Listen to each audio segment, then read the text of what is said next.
I've been playing Xenoblade Chronicles 3 since it first came out in July 29th of 2022, released for the Nintendo Switch, made by Monolith Software.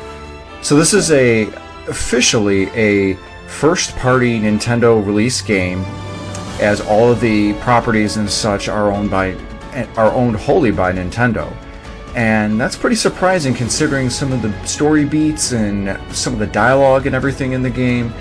And overall, I was pretty surprised by that, especially since I've played the first two Xenoblade Chronicles games, and it didn't get quite to that level of seriousness, especially with the dialogue.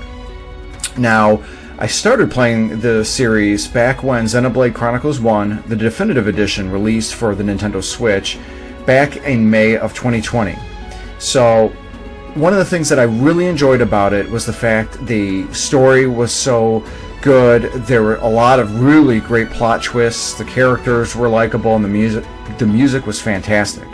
Even though I'm not a huge fan of RPG games where you barely have control of your characters, as you only control one character at a time, and the characters auto-attack, including your own, and you only really just control the deployment of special abilities called arts. Regardless, the game itself, the Xenoblade series, does give the player ownership in the sense of like armor, equipment, and the like, that kind of customization, so there is a level of strategy in preparing for battles, as well as managing the characters' classes and what each of the characters specialize in. So that's really one of the things that made Xenoblade Chronicles 1 Definitive Edition so much fun. Now, I tried it when it first originally came out on the Wii, or I should say when it finally became available to download on the Wii U, and I just couldn't get into it for whatever reason. Regardless, I was so glad I played the Definitive Edition, and I did try the sequel, which was released on the Switch in December 2017, but I couldn't get into the sequel due to a lot of the reasons I mentioned in the RPGs I Tried to Like video that I released a number of weeks ago.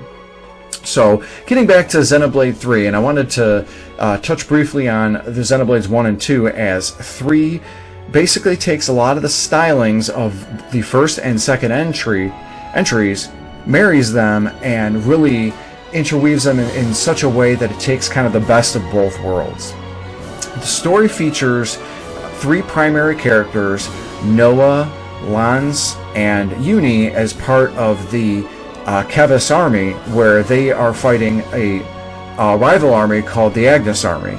And the story itself opens up when they meet, I would say, counterparts of Mio, Tyon, and Senna of the Agnes army. Everything really goes south from there when they end up actually uniting once they unlock the power of something called Ouroboros. It allows each of the character couplings to merge into one larger and stronger being, so that they can come together and defeat their enemies. And why they then become rivals to both the Kevis and Agnes armies, as there's a greater threat that is actually in control of both of them. Now, I don't want to go into any real spoiler level territory. I'll try to avoid that as I go through my review. The characters that I mentioned, they're really fantastic, fleshed out, and actually pretty diverse, all things considered, for this being a JRPG. And their personalities are also quite diverse as well. Now, one thing with the game, and I'll warn you now, avoid spoilers for this, but the game really reaches an amazing pinnacle of storytelling with the end of the 5th chapter and the beginning of the 6th chapter. Now, I and my wife, we ended up literally just watching this. It was like a 2.5 hour movie in a 6 boss battle rush, but it was just an amazing sort of movie, and it really was probably some of the best storytelling in all of the Xenoblade games overall. And it was often heartbreaking and heart-wrenching, but really had an excellent deep dive of some of the characters. I'm gonna get you out of there! I'm gonna do everything it takes to make sure you get out of there! You don't belong in there!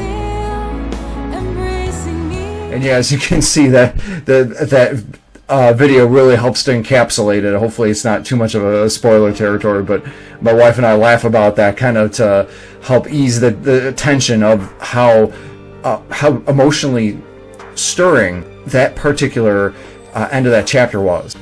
Now, gameplay itself, as I had briefly mentioned, the story really is a big part of it, but another big part is the exploration. And one of the things is, if you don't like large, expansive worlds and seeing what these worlds have to offer, this is not the game for you. The developers have said that the size of Xenoblade 3 is 5 times the size of the world that was in Xenoblade 2, and it shows. One way to kind of, my own personal experience with this is that when I was playing at the beginning of Chapter 3, I ended up playing that chapter for about 15 hours and just exploring the world and wherever it would let me explore before forced movement into the next beat of the story. And I don't know if it would be a mistake, but I ended up getting all of my characters up to level 50 by the end of the 3rd chapter, and ended up mowing through all the bosses and everything like that, because they were still around the early to mid 20s. So your mileage may vary. You may like to play your games overpowered and overleveled, and you might not, so just be aware of that. Now, the battle system, like I said, marries the best parts of both the first and second entry. And when I say it marries the best parts of the second entry, I personally didn't like a lot of the second entry, so it got rid of a lot of the fluff from that game. So no more blades backing up the primary attackers, no more gacha system in trying to pull new blades, and just a lot of that ridiculousness is gone. One thing that it also added, and I don't remember it was in the first 2 entries, but I greatly appreciated where you hit the select button, the minus button, and be able to do an auto battle for all of the battles except, of course, the bosses and unique monsters. These are the boss battles where there's orange flames around the enemy names. The controls themselves are fantastic. Controls very similar to the first Xenoblade game, albeit smoothed out and everything like that. It's standard auto battling.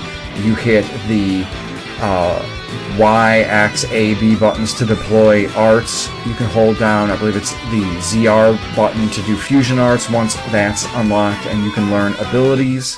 One of the cool things with this game overall, gameplay-wise, is that there are class systems with this, which is, I've never really seen that in a Xenoblade game before, besides, of course, classes that were inherent to certain characters, like Shulk being an attacker, and Rain being a defender, so on and so forth. So a lot of the characters in Xenoblade 3 more specialize and handle certain classes better than others, and learn certain abilities better than others, or classes quicker, and the game tells you when you hit ZR in the class selection just what grade a certain character will be able to handle a certain class.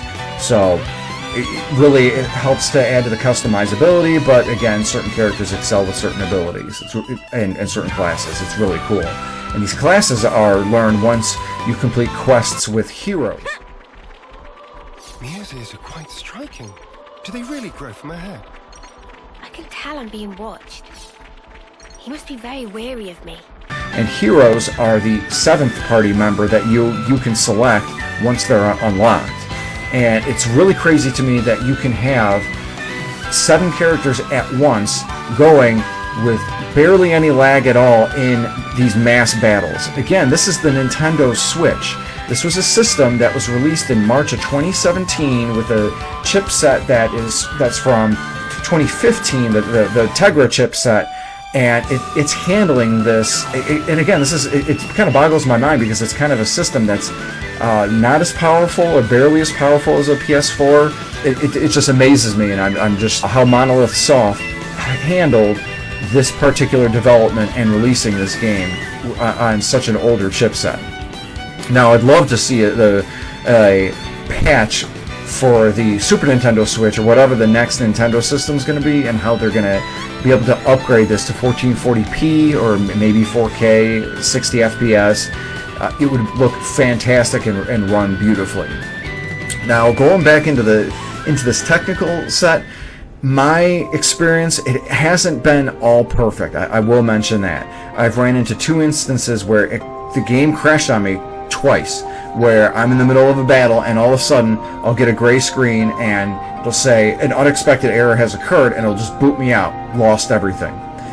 But fantastic thing about newer RPGs like this is the autosave feature that Xenoblade 3 has, and again, most RPGs do now, but if this was an original NES game, I'd be pretty screwed, and I'd be pretty pissed, especially putting in so much time. But one of the times that it crashed, I was playing the game in docked mode, and the other time was handheld, and I have the OLED Switch. Now, another part that's annoying with the game is the repeated dialogues, especially after battles. It gets very annoying to hear repeatedly. Hear that, Noah? Lance wants something a bit meatier. Yeah, that gets so annoying. Now, docked, the game looks really great, and I believe there's a small resolution dip when it's pulled off the dock. But again, docked, we're looking at, I think it's 1080p, and then when you pull it out of the dock, it's 720p. There's rarely, if ever, any slowdown, even in the big, expansive environments that you'll see. But it's really one of the most quality-looking games I've seen on the Switch. Music-wise, we're looking at Xenoblade 1 quality. There's a lot of ambient, yet melodic themes for a lot of the environments, as it often transitions from day to night. Night is definitely a lot more ambient. The day has a lot of really good themes to the various levels. The boss music is fantastic, and that chain theme that plays is your chaining abilities to try and bring up for mass damage especially on bosses, is really quite catchy, and it's a good thing that it is, because you'll hear it a lot if you want to be able to beat a lot of these bosses, especially some of these endgame super bosses. So, of course, begs the question, is Xenoblade Chronicles 3 better than Xenoblade 2? Hell yes. It is much better than Xenoblade 2. Xenoblade 2 had a lot of slowdown, especially in some of the larger environments and the like. Technical-wise, it definitely handles a lot of that better. The battling, there barely is any slowdown in 3 versus 2. The characters are much better in 3 than 2. A lot less female sexually exploitive a lot less in the 3rd versus the 2nd. One of the things in regards to that is, even when there's romance and everything, it's not as cringy. A lot of the Japanese JRPG tropes aren't as present in this 3rd entry versus the 2nd. Another thing is the voice acting is a hell of a lot better. The English voice cast absolutely matches versus how the voice casting in the 2nd one, I didn't feel that matched at all. One of the nice things with the 3rd one compared to the 2nd, again, the music's better, the story is much better. It helped to catch my attention and motivated me to want to move on to the next part or portions of the story. Now, the next question is it better than Xenoblade 1? Xenoblade Chronicles 1, the definitive edition, and I think that's the best edition of Xenoblade 1. I think yes, but only just. Now, my review score, I'm going to kind of jump to that for Xenoblade 3. Xenoblade 3 is a 10 out of 10 game. 10 out of 10 because it hits the mark on the story, the characters, the technical aspect, the graphics, the music. I would say this and Triangle Strategy are my JRPGs for 2022. They're absolutely my picks. If you made me choose between both of them, honestly, I don't know what direction I would go. Triangle Strategy has a lot of the replayability value, but Xenoblade basically puts me in a controllable movie where it also allows me to explore vast, beautiful environments and really got me to know and love these characters. And it was more intimate with the 6 characters in Xenoblade 3. But the reason I mentioned the review number is Xenoblade Chronicles 1 is also a 10 out of 10 game. because again, it hit all the same notes as Xenoblade 3. But where I think 3 beats 1 is just the sheer size and scope of 3. I liked a lot of the automated battling options with the third one versus the first one. A lot of the dialogue wasn't as cringy and repeating as the first one. Now, don't get me wrong, the dialogue does repeat quite a bit in the third one, especially in the beginning of the game when you're completing battles, but it wasn't as bad as in the first one. If I have to hear my rifle's getting hotter and all the other repeating stuff like in the first one, it would drive me nuts.